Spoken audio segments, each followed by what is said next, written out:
This episode of Better in Person is presented by ChatGPT. Put ChatGPT to work on your most ambitious ideas and projects. Download the new ChatGPT desktop app today.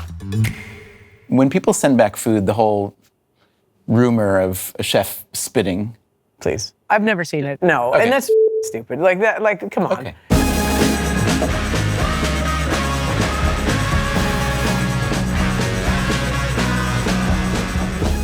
There aren't many things in this world that you absolutely need to survive and which also bring great pleasure. Food is one of them. For some people, it is so pleasurable to cook for others that they build a career out of it. But it is a relentlessly demanding way to make a living. I recently met a chef who doesn't seem to have lost the pleasure of cooking. Hilary Sterling is executive chef at Ci Siamo, a big, successful, very loud kitchen in New York City. She was born and raised in Brooklyn, and she built her career in New York restaurants like Bobby Flay's Mesa Grill and the Michelin-starred A Voce. So when Hilary invited me into the kitchen at Ci Siamo, I of course said yes, and I had barely finished saying hello before she threw me right into the fire. Can you give me the torch, Chris? Take your coat. Hey, can you give me the torch? Oh, I love a flamethrower.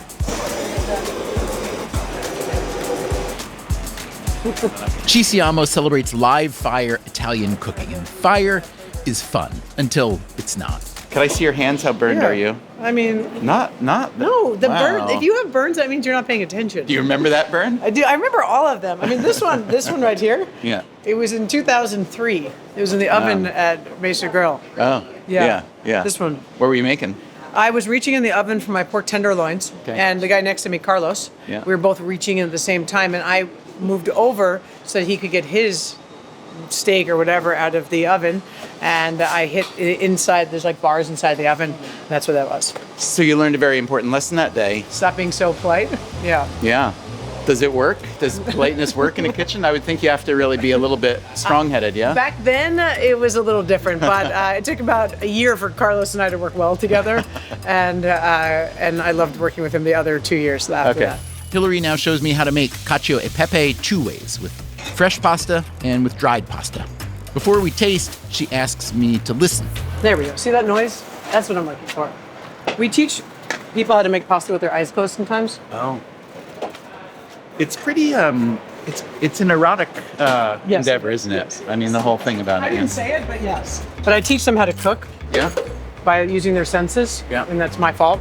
What's wrong with that? Well, humans are imperfect. Right. So, and guests do not want things that are Yeah. imperfect.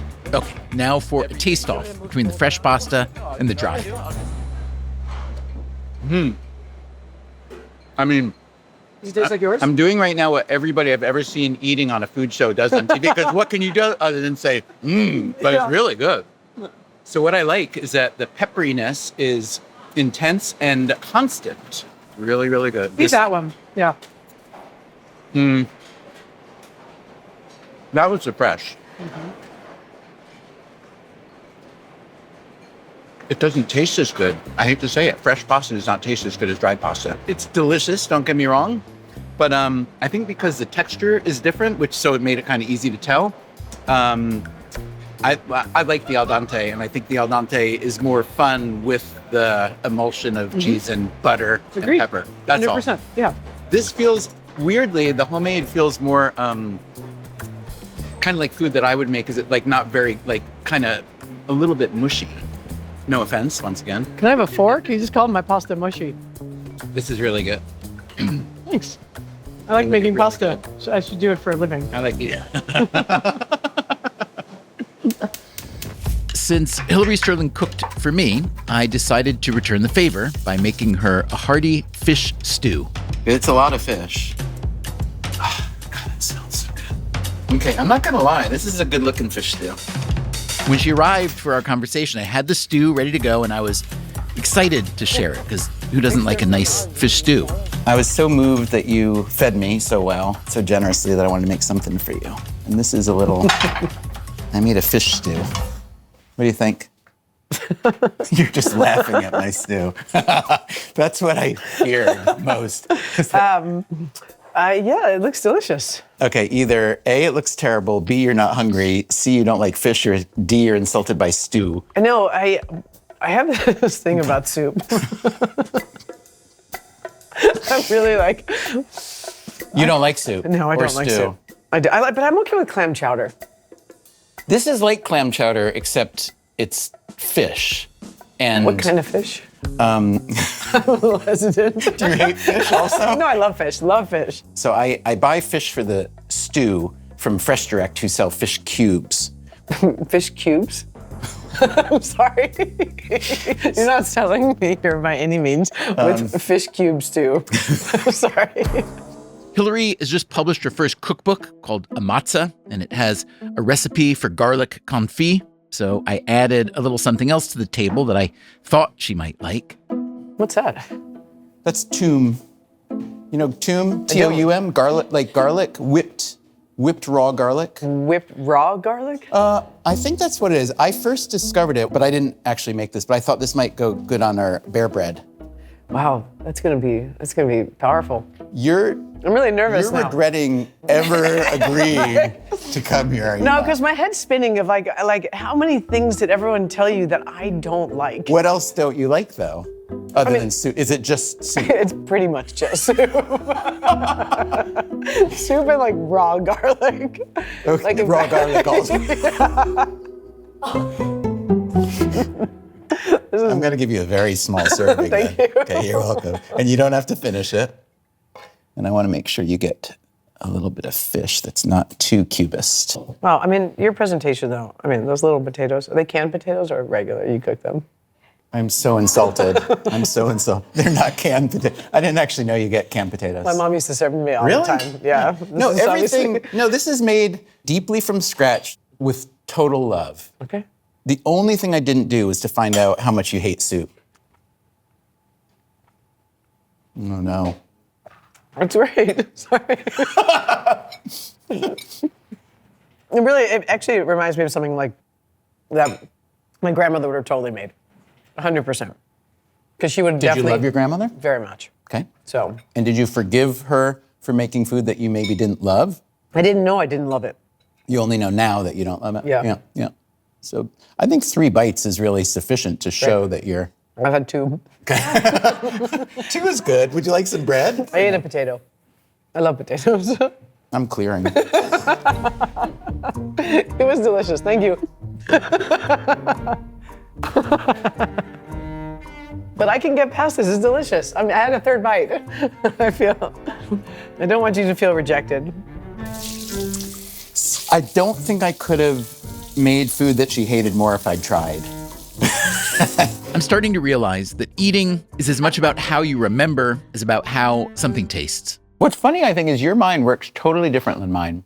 Because I'm always trying to categorize, and you're just trying to synthesize, I think. I want to dissect.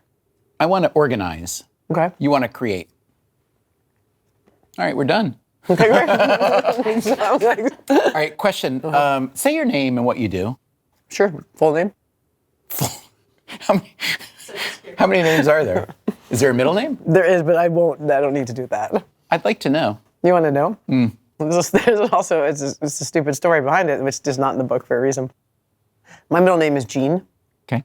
And my mom named me after her Aunt Jean, but it turns out the cat's name was Jean and her name was Minnie.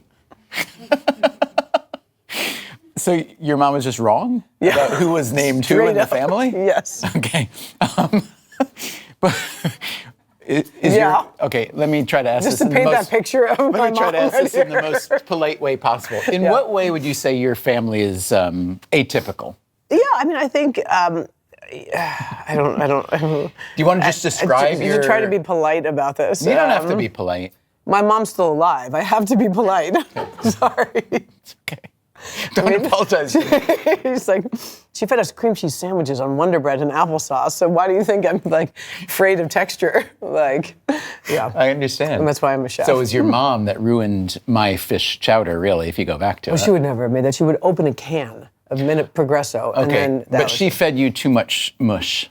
Too much mush. Canned potatoes on brisket what was called not brisket. It was called like a London broil, whatever that. Yeah. I don't even know what cut of meat that is. It's still around. It looks like a brick. Yeah. It's got and there's like no fat, and it was just like dry with canned potatoes and that Lipton like French onion soup mix. Oh, yeah. Do most chefs that you know, did they grow up eating so poorly? No, I think I'm somewhat of an anomaly in that realm because I think a lot of chefs today, especially now, they had access to all that. Yeah. They had good restaurants.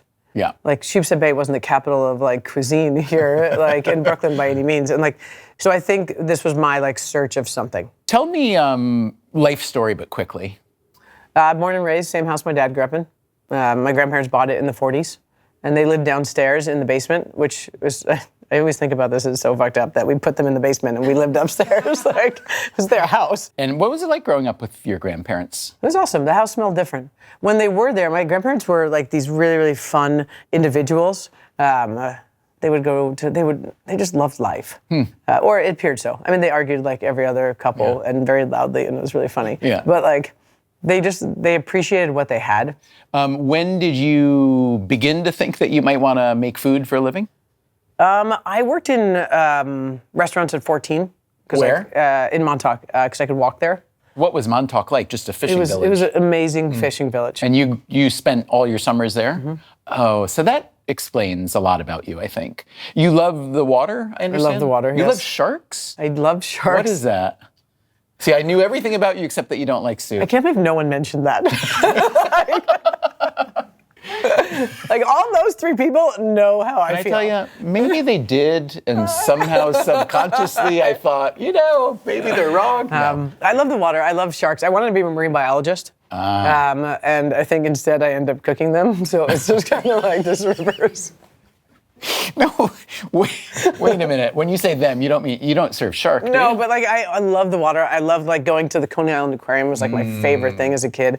So if I didn't know that you were a chef, if I just met you on a plane or something, and we were having a conversation like this, and just the way that you look, I would think you're a creative artist of some kind. Maybe a writer, theater, director. I think the fact that you seem that indicates what kind of chef you are. And I think that's why I like your chefing, is because you think about food and cooking, even for 400 people, the way that I like my artists to think. And I sense that that's not the norm in the restaurant world, but maybe I'm wrong. Tell me. I mean, I think, so every chef just wants a 40-seat restaurant. No one wakes up and says, man, I want to cook for this many people today. Why is 40 the right number? It's an easier number. You can do things that you can't do at 400 Say some. levels. Explain. You could make something so beautifully and small and perfect and like, because you only have to cook 10 of them. I have to cook 100 of something. Yeah. So I don't mind doing volume. I've done Michelin star stuff. I've done volume. I've done rustic. I've worked at a beachside cafe. Like you name it, I've done that spectrum. And I think the food now I cook is probably the best I've ever cooked because I allow the rusticity of it to come into play. What does that mean, allow? It means like I don't need a hat for like a gnocchi. Like Right. it doesn't need that. Let's just make the best gnocchi we can make. Yeah. And you're also, one thing I learned when I visited you is that you seem to use senses as much as science, let's put it that way, yes? More so. More so. Because I think people are in touch with like, I think there's so much noise out there that if you tune it all out and just focus on what you're doing, you'll hear that noise of the pan, like when we made pasta, and then like squeezing a lemon, it's like this like crazy thing. It's like an interview question. I was like, how do you like, I do not, someone wants to put lemon juice in a squeeze bottle, you're not connecting with the lemon to dress the salad. Do you feel that serving people food is kind of way up there on the scale of great things to do as a human? Because it must feel like you're, part of the life-sustaining force or something. But it's also immediate gratification, right? You're getting immediate feedback too, right? So like you can see it's like when people manage, we're managing in real time. You're serving in real time. Yeah. There's no like, and it's kind of, I enjoy thinking fast and on my feet. And this is kind of an industry that like accepts that. Yeah. Where I can also like say things that I probably shouldn't say sometimes because it just comes out and I'm like, that was probably a bad idea. Like, I hate your soup kind of thing? I didn't say that once. I was actually complimented you on your soup. When you start at the bottom, what were you doing the first few years? Salads, fry, wash your dishes sometimes. Right. I had a chef that likes to use every pot and made me wash them, torture me. You talked about being tortured in a foreign language for a while. It was just an Irish brogue. Oh.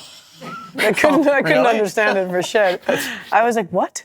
And then they like hold up this bread. They're like, go get this downstairs. And it was terrible. They made me peel onions in the basement with no ventilation. Most people, I assume, would have quit? It never crossed my mind. Quitting has never crossed my mind. I've never left a job because someone tortured me. Yeah. I've left because it was time. Fair enough, but if you could rewind the clock, or if you could remake the clock now and run restaurants differently, because everything I've ever read about restaurants in the kind of heyday of New York restaurant, modern heyday of restaurant culture, it sounds like everybody was tortured and everybody was miserable and everybody drank all the time and other things, et cetera, et cetera. And so is that how Ci Siamo is run? Restaurants used to be like that. Yeah. I mean, a lot of industries, to be fair, were... We used to have kegs in my office on Fridays. Yeah. So that's the drinking, but what about like the people being mean in the culture of coming up? Did you experience that or not so much? You just didn't care? Yeah. Right. I mean, I think I was more, I remember like the only times that I like cried. Yeah. And it had nothing to do with people. All right. What was it? There was one time where it was my first night on Sauté at Mesa Grill, and it was Labor Day Sunday night. And big deal restaurant. It was a big restaurant and big deal. And I overcooked 100 and something pork tenderloins for hours. I just kept fucking overcooking them. One at a time? Like how Maybe many 4 at a time, 5 at a time. I just like hammered it. And my chef at the time gave me like a 2-pan pickup, which means like I had to like pick up this like scallop dish and the accompaniment to it. Okay. And I had 2 burners. Okay. 2 burners. But it wasn't the only dish I was cooking. I was cooking pork tenderloins. And my first night like really on Sauté. And Sunday nights in New York City on a holiday weekend is a busy night. And I just remember getting crushed for hours. Crushed. And I called my dad from Union Square. And I told him about it, and I was like totally like, he's like, you're okay, it's okay. I mean, I held myself together, and then I like totally, I mean, the walk-in's always a good place to cry in restaurants, but like, and he's like, okay, and I went back in the next day, and I went to my chef, and I apologized for overcooking 125. Did any of them get sent back? I don't remember. It was kind of like a blur. And then the next week, the schedule goes up, old school on a wall, you know, and I'm on Sauté next Saturday night. And I was like, oh my God. Someone was on vacation, so they put me there, and I was like, okay. And I go to him, and I was like, are you sure? And he's like, you have 7 days to be one with the pork. Oh, I remember that from your book. Be one with the pork, yeah. I was like, I'm gay. Like, this and is you like, became one with the pork. I stared at these pork tenderloins for days, cooking them, watching them, staring at the clock, trying to figure out how long it takes to cook the pork tenderloin to perfection. It was like ancho chili rubbed. Like your hands were red at the end of the shift. Like there was like a nub bucket. It was just, What's a nub bucket? It was like you cut off the ends and you put it in the nub at the end of the shift. What happens to the nubs? I can't. Don't ask. Are they used? I mean, no. But they're used in like family meal or everyone like, we make tacos, whatever. Okay. But there's like, and let me say, no, they're not used except for what the other people working here are going to eat later. Yeah. Okay, yeah. And I spent 7 days staring at pork tenderloins. And before you're on Sauté again the second time? You're prepping? I was like, he's like, I'm giving you a chance. You say staring at them, you mean you're going into the... I'm putting them in the oven, I'm searing them, I'm watching what happens. So this was practicing. I'm practicing and I'm watching, they change. There's a moment where like, because in my head I'm like, be one with the pork. What does that mean? Oh my God, be one with the pork. I'm so like literal at that time. As a cook, I'm like, yes, chef, be one with the pork. Like... And I remember there was a little clock in the kitchen. It's like right there, and I pulled the pork out, and it was like 4 minutes, check the timer. 4 minutes, 5 minutes, check the timer, check the timer, and like twist, twist, twist. And at one point, there was a moment where they glistened. This may sound so bananas. Wow, are you sure you want to keep doing this today? Here, have more of that. Okay, they're glistening at you? Do you feel like they're glistening at you or with you? Are you glistening? I'm glistening now, talking about it. What did the glistening... It meant it was ready. Oh.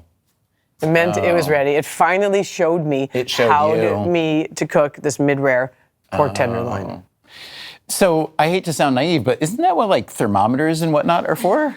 No, seriously. I mean, that's because you're right. In the last like 30 years, I feel like cooking has become extremely regimented. Yes. Not just, it's exploded. Everybody wants to cook. And I think it's fantastic personally. I don't do much only because it's time consuming. If I had all day, I would love to. It's such a fun science project that you get to eat at the end. Agreed. But I also feel like we've been told by so many people who at least present with authority that this is the way something is done always. And if you don't, then you're making a lesser version. But the story I hear you telling is very, very different. It's like food is real, we're real. Yeah. It's real, and you have to connect with it. You have to understand it. Because, could I have used the thermometer? Sure. But 25 years ago, that chef didn't say, hey, where's your thermometer? It wasn't even like it didn't even cross your mind. Got it. But no one showed me how to cook the pork. Yeah. Right? So this conversation is I had to learn how to do this myself. Yeah. And it was really, and that was a moment that the senses kind of I finally understood. I started to understand what cooking was. I see. Okay. And what is it about you, either in your character or maybe in someone that you admired when you were a kid? What was it about you that made you want to be that, to be giving people food as you're living, not just as sustenance, not just as pleasure, but of all the things that it represents? I feel like I'm a caregiver. I feel like that's what it stems from, right?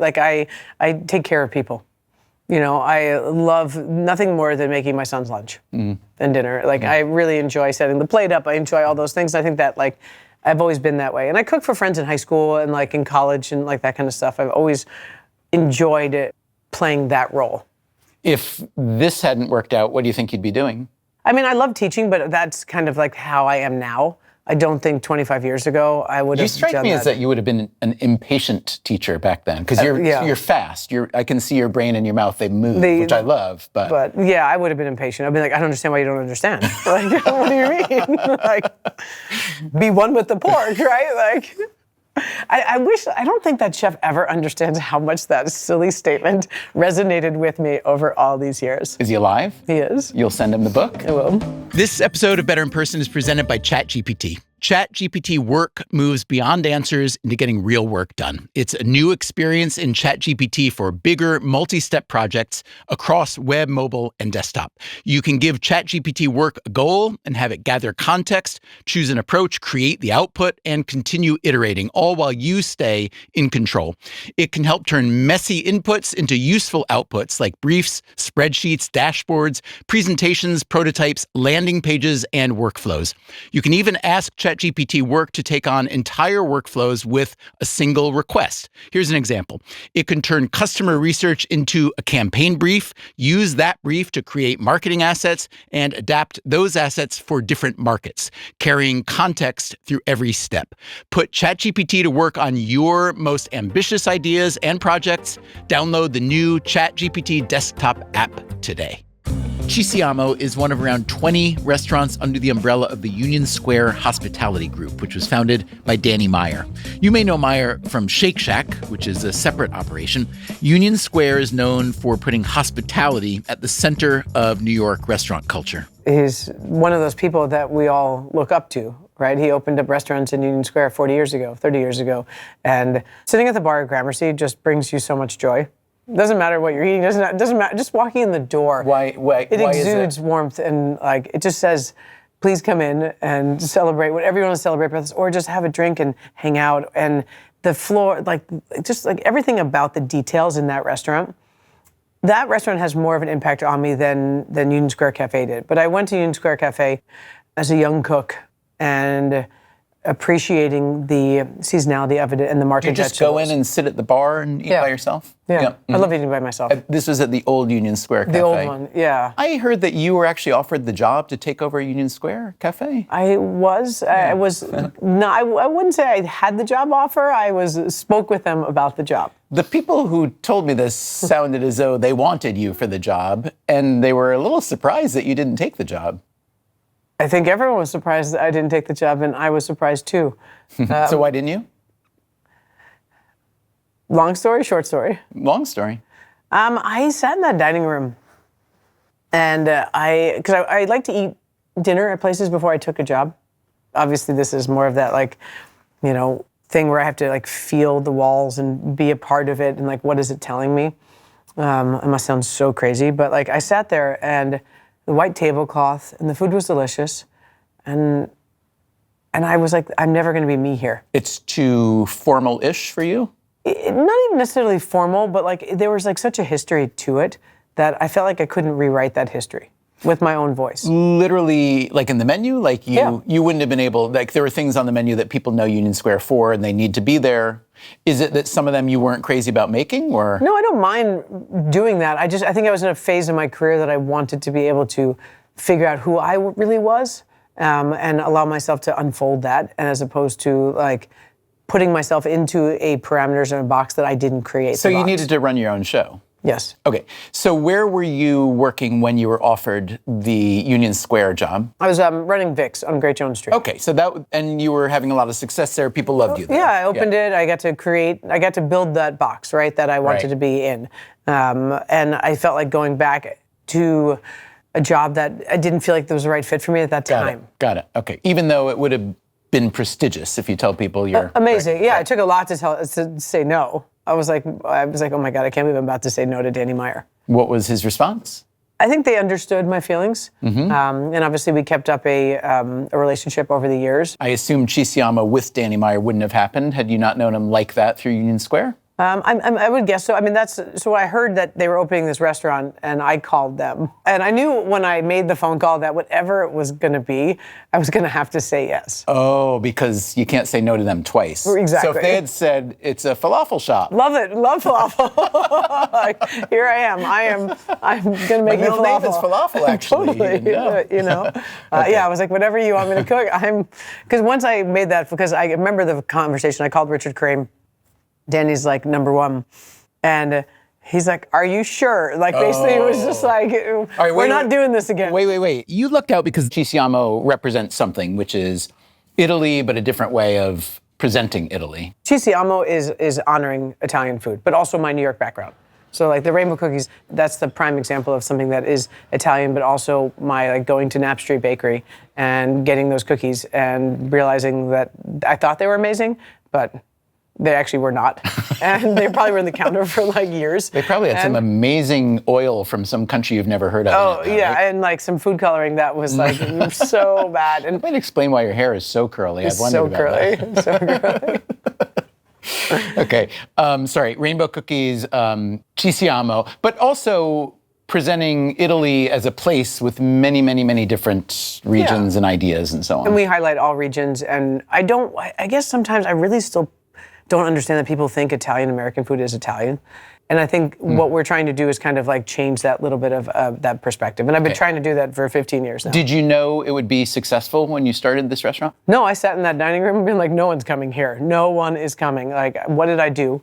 I was like freaking out like for weeks on end. So why was it successful, do you think? I think we were being honest with who we were. And I wasn't trying too hard. How would you describe yourself as a boss? Like if we were to interview, how many employees do you have? Must be over 100. Well, 70 in the kitchen. In the kitchen, 70. Yeah, so you can interview the front of the house too. Okay, so if we talk to all of them and we made a word cloud, what adjective do you think would be biggest? Fair. Okay. A little insane. Okay, fair, a little insane. Yep. Soup lover. Soup lover throughout.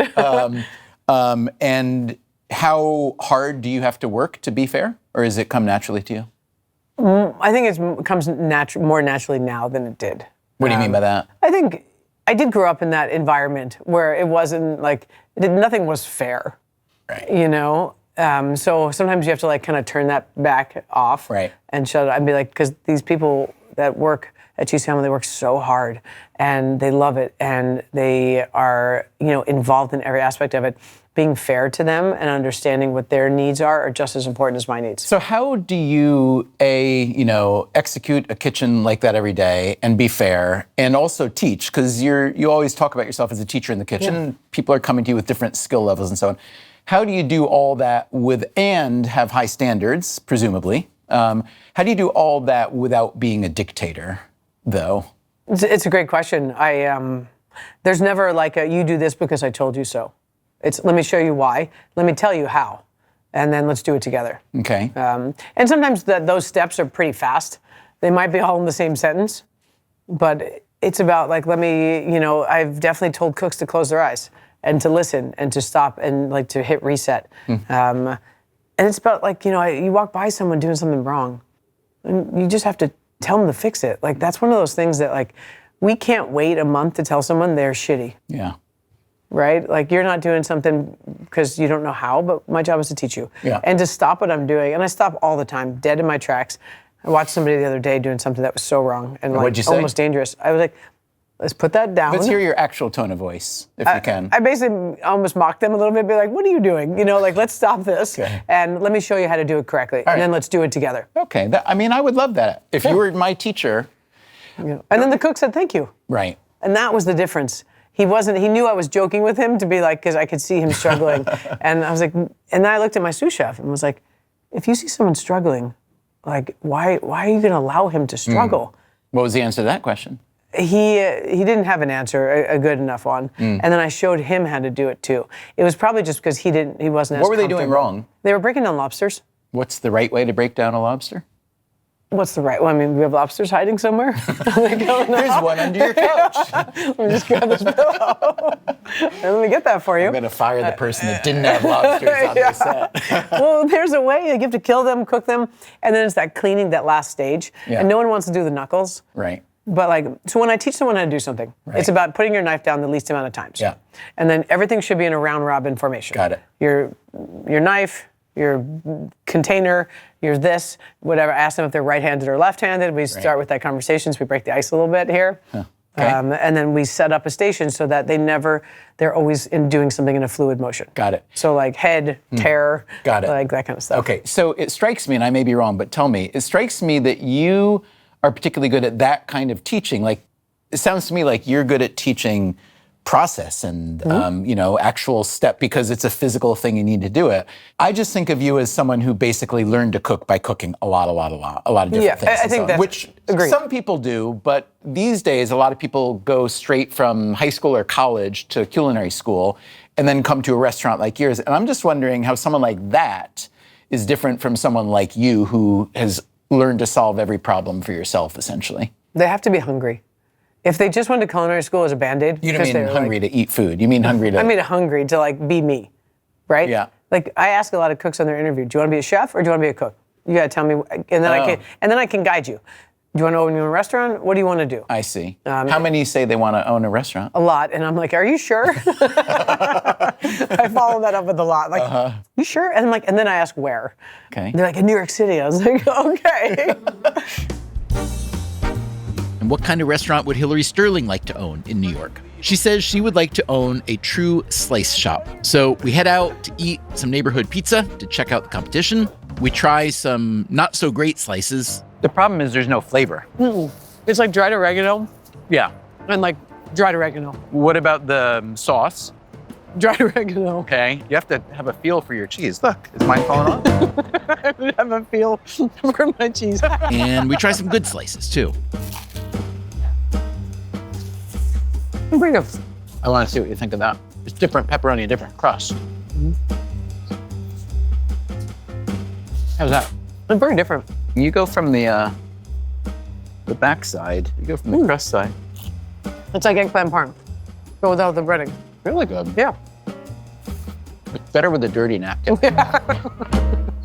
All I want to do is recreate the way I felt as a kid, but better. So what does that mean, and what does It means that take? bubbles on the crust. Bubbles on It the means yes. bubbles on the crust. Where's my bubbles? Right. It's my favorite part. Don't you think the Upper West Side children deserve a bubbly crusted pizza? They do. I'm appalled that they think that that's okay. As New York City kids? No. And then they're going to go out there in the world and be like, this is good pizza. No. Giving New York a bad name.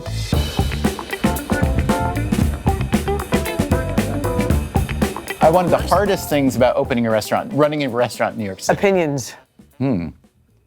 Reviewers.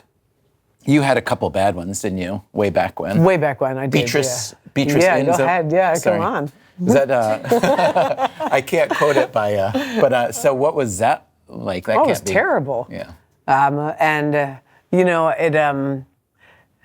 read the review back many years later, and he was right. Oh. And that was like the crazy part. Did you write him a note?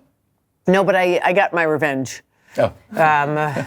With Ci Siamo. And I got to talk to him on the phone. I didn't bring him in, he came in. Did you give him a little botulism? What do you mean by revenge? No, he gave me an amazing review, and I got to talk to him, and he put us on all these lists, and like he basically, and I've always wanted to write him a note, and I should, right? Like, yeah, you destroyed me.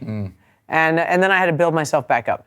And when you say destroyed... This is my first chef job, and he gave me 0 stars. I mean, did you lose the job as a result? I left the job eventually. You left it, but on your own? On my own. So when you say destroyed you, describe what that feels like mentally. And I just want to know, like, with cooking at the level you do and the pace you do, I would imagine that it's heavily a mental game as well, just as sports can be. And so I wonder with cooking what it's like, how much of it is a mental game, but especially when you talk about being destroyed like that, did it mean that you felt you were no good anymore?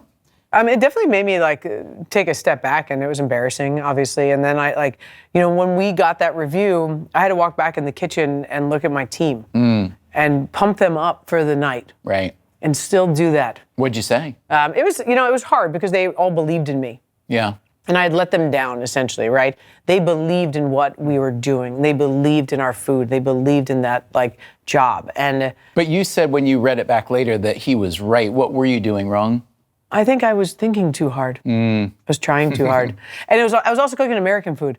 I don't know how to cook American food. Let's be real. I just had to accept that. I do not know how to cook American food. And he's right. I didn't. And that's fine. You've been cooking American food for, I had cooked American food, but I don't know how to cook American food. There's no soul. I need a story. I see. I need a story. I need a place. I need something that gets me inspired. American food? Okay. So tell us your Italy story. So from what I've read, from what you've written and what I've heard about you, you just kind of found your soul place in a way when it comes to food in Italy. Is that about right? Yeah. And you went over there and you just started going to towns and asking for the grandmas to teach you how to cook stuff? I definitely looked for nonas, yeah. You really did this? I did. Yeah. So this was when? You were where in your career? There was a couple of different points, and Italy was always my spot, where if I was needed to hide from something, I'd go to Italy. If I needed to escape, I'd go to Italy. It was I'm gonna go for a week. How's your Italian? Terrible, but I can get by with words and in restaurants and food. What's so great about Italy? No, I'm serious. No, I'm not going to answer that. No, I'm serious about that question because because you've essentially devoted your life to cooking Italian food. Essentially, yeah.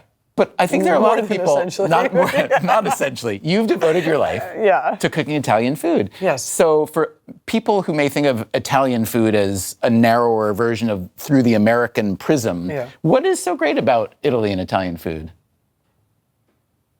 It's a you love culture. everything about, right? I love it. That's what I want, though. I want you to talk to me about that. I want that espresso in the morning. I want that noise that the espresso makes, and I want the cornetti that's served on this plate, that it's okay to eat a fucking puff pastry every morning. And I don't gain weight for some reason. I don't know how. Yeah. I love being able to sit and have pasta and wine at lunch without someone telling you that's not okay. And I also really appreciate that they still believe in using the best products. Yeah. The guy over there made the mozzarella, the guy over there grew the tomatoes, and you made the pizza. That to me is why food is so special. Why did the industrialized food domination not take over Italy the way it did the U.S.? Don't be fooled. It definitely has.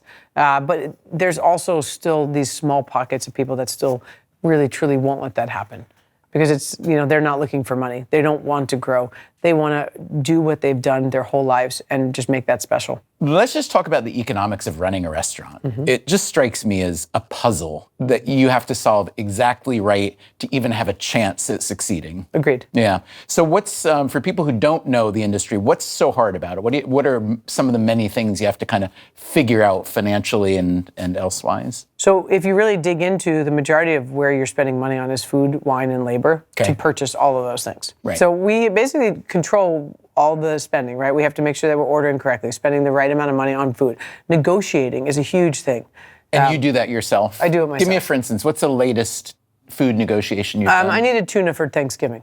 We were doing this tuna crudo that I really enjoyed, and I was really excited about it, but I needed some good tuna. How much tuna were you looking for? I needed 40 pounds of tuna. Okay. I probably should have had 50. We got a little tight at the end of the day. Thanksgiving was a little rogue this year. And I basically called every fish purveyor we have. I said, I need 50 pounds of tuna tomorrow. What's your price? And waited for all of them to get back to me. Okay. And then I said, okay, can you do this, this, and this? And I basically went back to the ones I like better than others. Okay. One of my favorites the other day texted me like 11 o'clock at night, why aren't you ordering for me? And I was like, delete, no, thank you. Like, you're becoming emotional. I'm like, please. Like, I order tuna. Like, what is the big deal? So basically then I go back to their guy and say, I want this. Can you do that for me? Yeah. And we do that over the course of the year, every day at some point. Got it. So that's a special order. What about your staple stuff, like cipollini onions? I remember you. Yeah, we talked about cipollinis. So last year we bought 28,000 pounds of cipollinis. Wow. So I went back to every purveyor and said, I bought 28,000 pounds of cipollinis. Do you want my cipollini business? And we do that with our, I know, it's crazy. Like, you want my cipollini business? We did it to the rabbit farmer too, which I felt a little bad about. 6,000 rabbits died so that I could make pasta last year. Like, that's just like, So you've been building to the Ci Siamo moment your whole life. Now you're here. Does it feel the way you hoped it would feel? I still think I'm a cook some days. And I think that's something that's like, yeah, it's crazy that book's sitting right there, right? Yeah, how big do you want to be? Because you seem like you might be at the precipice of being a real celebrity chef, which I'm sure to most people from the outside seems awesome. But celebrity is a weird thing, as I'm sure you know. Yeah. So I'm curious how you think about the size that you would like to be. I don't think about the size. I think about what's next, right? So we're opening another restaurant. We're doing the book, right? If I can touch more people in getting them to cook with their senses and getting them to actually take a minute to pause and reset and like capturing them. So that's what you're after. You're after teaching people to cook with their senses. I am. I'll be honest with you, that fish chowder, I hate to keep bringing it up. I cooked it with all my senses. But you seem appreciative of that you're getting to do the thing you want to do in a way that you want to do it. I am, 100%. And that's rare in this world. I mean, I know people who make a lot of money and hate themselves for what they do. I know people who do what they love and can't make it work for them. And you kind of got the golden mean, it seems. I mean, I could use to make more money, but like, it's fine. Cheers to you, Hillary Sterling. This was a blast. Thank you. Cheers. Hillary Sterling, everybody. And there's plenty of fish chowder for everybody, so come on in. So how do you squeeze a lemon into, let's say, a fish chowder? Do you do it this way? This way. This way? This way. I thought you do this way so seeds don't. How do you get seeds? They have little hats on them, back to the hat thing. So we cover each lemon every day. And like, okay. So that they're more like a diaper it. than a hat. Yeah, like a net, a hair net. Yes, diaper is probably not a great restaurant connotation.